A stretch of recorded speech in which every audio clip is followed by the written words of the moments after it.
A história do Banco do Brasil é antes do presidente Ximenes, Paulo Sérgio Ximenes, e depois do presidente Paulo Sérgio Ximenes.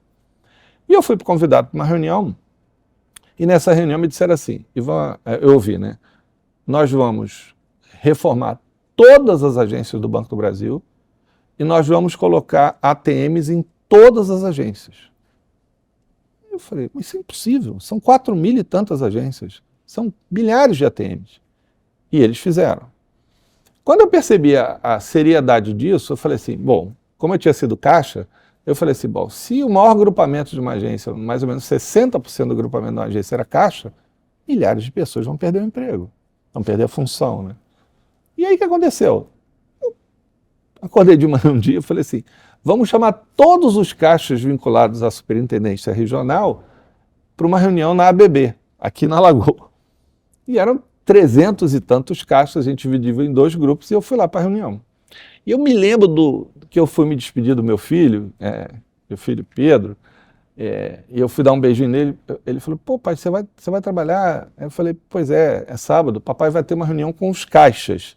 Ele olhou assim para mim e falou assim, pai, o que é um caixa? Porque ele só viu eu pegar dinheiro em ATM. Um caixa é uma... Seu pai foi caixa, enfim, dei aquela explicação toda e fui.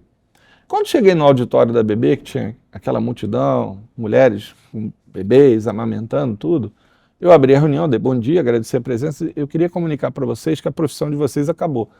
Eu quase fui espancado. Algumas pessoas do sindicato, sabe, absurdo. Eu falei, olha, eu queria dizer para vocês que a profissão de vocês acabou, mas eu quero dar uma boa notícia. A gente precisa de especialistas de risco, de ALM, de previdência privada, de crédito, de recuperação de crédito. A gente precisa de vários outros especialistas e o banco vai oferecer treinamento para vocês. Uma outra consequência na época foi que o banco fez um mega aumento de capital. A gente foi convidado para ir no sistema do banco e registrar aquelas operações que, na visão nossa como administrador, tenderiam a não serem pagas. E, evidentemente, na época, o banco não tinha as metodologias robustas de crédito que tem hoje e não era ainda um sistema usando algoritmo, fazendo concessões. O que aconteceu? Que ano que foi isso? Isso foi gestão Ximenes, eu preciso me recordar agora, eu devia ter uns 8 a 9 anos de banco, 93, eu acho, mais ou menos.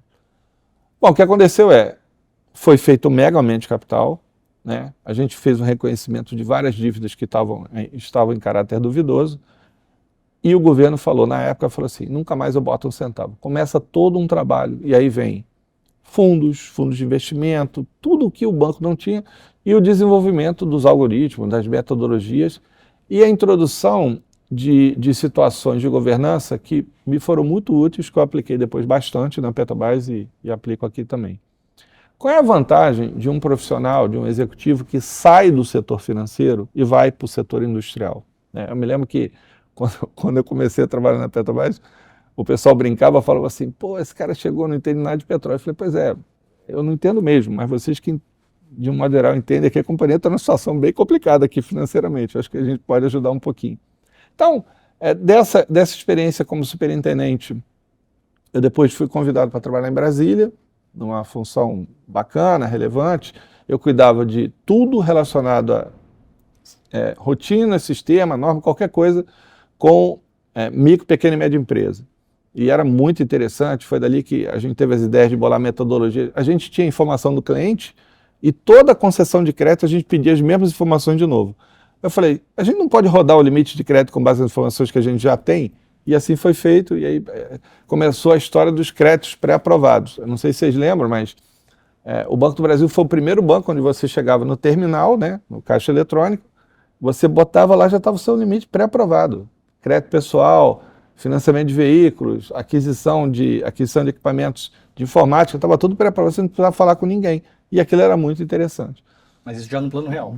Já no plano real. O que aconteceu foi que, daí, o Banco do Brasil, ele incorporou definitivamente, não só no âmbito das agências com perfil rural ou nas zonas rurais, mas ele incorporou também a lógica do cliente nas agências urbanas.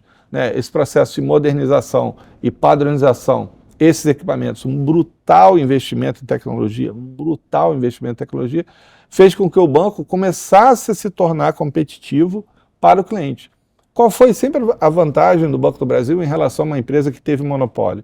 Petrobras foi monopolista durante muitos anos, a Petrobras foi monopolista e cumpriu um papel de regulador, a Eletrobras foi monopolista e cumpriu o papel de regulador, de certa forma, é que ou você é eficiente ou o cliente escolhe um outro banco. E assim foi.